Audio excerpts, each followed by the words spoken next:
Ya, Assalamualaikum, apa khabar semua? Bersempena dengan Ramadan, kami ada banyak program yang menarik. Antaranya Caca, kita ada jalan-jalan bazar lah. ya, Jalan Bazar standard setiap tu kita ada. Lepas ni kita nak pergi mana Caca? Kita tak boleh bagi tahu sini. Sebab? Tak best lah. Dia Nanti kena dia tengok tengok lah. Dia kena tengok lah.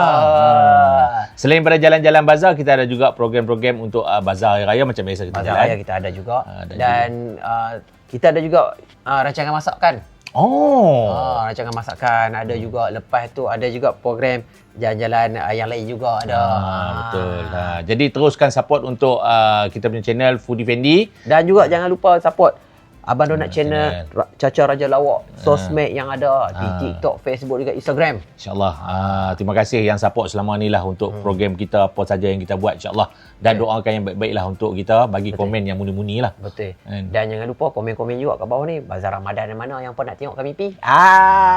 Sempat lagi kita pergi. Okey.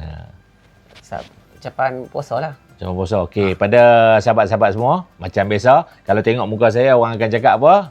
Ni dah bulan puasa dia keluar tapi saya nak ingatkan, bulan ni jangan buat pasal. Jangan duk buat plastik hitam. Selamat berpuasa pada semua. InsyaAllah. Okey. Untuk saya punya ucapan pula ni. Boleh bagi ni? Bagi. Boleh bagi. Bagi. Selamat menyambut Ramadan Al-Mubarak. Jangan main gila. Saya bawa pergi belakang.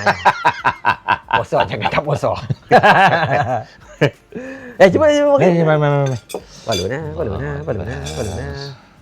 Tu dia yang sedap pun. Makan.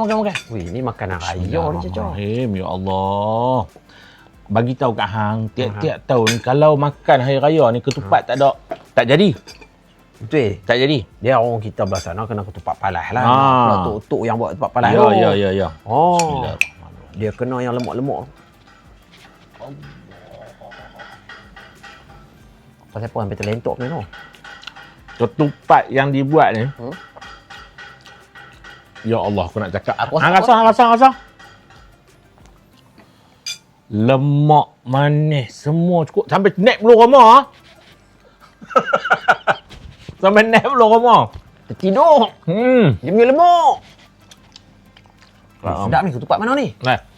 Ketupat macam biasalah. Tiap-tiap tahun macam tak percaya kita yang buat. Kita yang jual. Kami ada ketupat jagung, ketupat biasa, ketupat pulut hitam. Ada satu ni ketupat apa je? Yang tu je. Kacang. Lupa. Nampak ni. Kilo satu pack ni ada 22 hingga 24 pieces. Jangan lupa dapatkan dekat mana?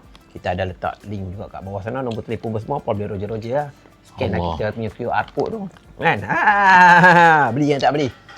Tak bohong apa. Memang sedap hampa beli. Tak bohong.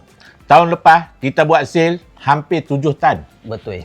Kalau tak sedap orang tak beli. Betul. Siapa nak jadi ejen boleh hubungi kami dengan segera. Tambah mak. Sedap. Dapatkan dengan segera ketupat Cik Non. Sambung lah. Tapi tu Caca. Dia ketupat kalau lemak macam ni hang letak. Jadi. Letak 5-6 biji seorang pun habis ni. Tapi saya dah comel faham. Kan? Orang boleh makan seketul-seketul macam ni kan. Dia makan 2 ketul, 3 ketul dah cukup dah. Dia lagi satu dia buat tu, dia tak buat besar-besar tau. Kadang-kadang orang buat ketupat ni dia buat yang nala-nala besar-besar kan. So dia buat saiz pun ngam-ngam, cun, cantik je. Mantap lah. Kena. Boleh makan dengan penang ayam, penang daging dengan serunding. Mau boleh.